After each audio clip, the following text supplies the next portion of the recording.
Magnitude 5.2 earthquake struck China's southwest region early today morning, shaking the Guangxi-Zhuhang Autonomous Region and causing widespread disruption in and around the city of Liuzhou. The quake hit shortly after midnight at around 12:21 a.m. local time, with its epicenter reported near the Liunan district. According to seismological agencies, the tremor originated at a shallow depth of roughly 8 kilometers, which significantly increased the intensity of shaking felt at the surface.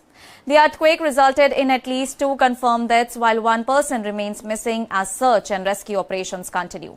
Emergency officials also reported that 4 individuals were injured and taken to the hospital for treatment, though none of the injuries were described as life-threatening. The suddenness of the quake, combined with its shallow depth, contributed to structural damage in several residential and urban areas, leaving residents in shock as they were awakened in the middle of the night by strong tremors. Local authorities confirmed that approximately 13 buildings collapsed in the affected region, with several others sustaining varying degrees of structural damage. Many of all these collapses occurred in older or more vulnerable structures, prompting immediate concerns about building safety standards in earthquake-prone conditions. Emergency response teams were quickly deployed to the worst-hit zones, where they worked through the night using heavy equipment, search dogs and manual rescue methods in order to locate any survivors that were trapped under debris. More than 7,000 residents were evacuated from their homes as a precautionary measure, particularly in areas where buildings had been weakened or where aftershocks were feared. Temporary shelters were established in order to accommodate displaced families, while officials urged residents to stay away from damaged structures until safety assessments could be completed. The evacuation process was carried out swiftly, though many residents reportedly left their homes with little time to gather belongings due to the intensity of the quake. Chinese state media also reported that rescue operations were scaled up rapidly within hours of the earthquake. Fire and emergency services deployed dozens of vehicles and hundreds of personnel to the affected districts. Teams focused on clearing debris, checking for survivors, and stabilizing partially collapsed structures in order to prevent further accidents during rescue efforts. Authorities also coordinated across multiple levels of government, activating emergency response mechanisms that is designed for seismic disasters.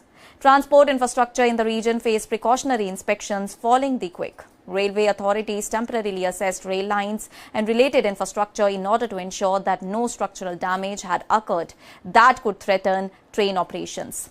While no major failures were immediately reported, officials also warned that disruptions were possible as inspections continued. Roads in the affected areas also experienced temporary congestion due to the rescue vehicles and evacuation movement, although traffic conditions began stabilizing as emergency operations progressed. And despite the seriousness of the earthquake, officials reported that key public utilities, including communication networks, electricity supply, water systems, and gas services, were largely functioning normally. And this helped support ongoing rescue and coordination efforts, allowing emergency teams and residents to maintain communication with authorities and family members. However, officials continue to monitor all these systems closely in case of delayed damage or secondary disruptions. And the earthquake was felt across a broad area of Guangxi, causing panic among residents who rushed outdoors during the night as buildings shook. Many described sudden violent tremors that lasted long enough to trigger alarm but short enough that evacuation had to be carried out quickly afterward. And aftershocks were also a concern, with seismological agencies warning residents to remain cautious in the hours following the initial quake. Experts noted that while China experiences frequent seismic activity in several western and southwestern provinces, Guangxi is not typically considered one of the country's most earthquake-prone regions. More active seismic zones are generally located further west, such as in Sichuan and Yunnan, and this made today's quake particularly notable, especially given the extent of building collapse and emergency response that is required in an area not accustomed to frequent strong earthquakes.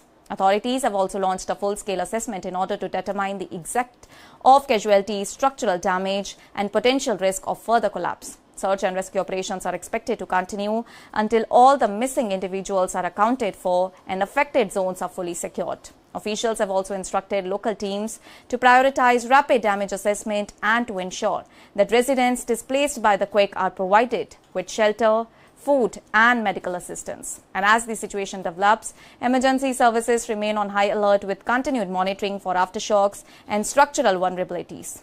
While early reports suggest that the majority of essential services remain intact, officials have warned that full restoration and safety clearance will take time as inspections and recovery efforts continue across the affected districts of Luzo and surrounding areas. That's all for now. Stay tuned to the Savera for more updates. Do like, comment and subscribe to the channel.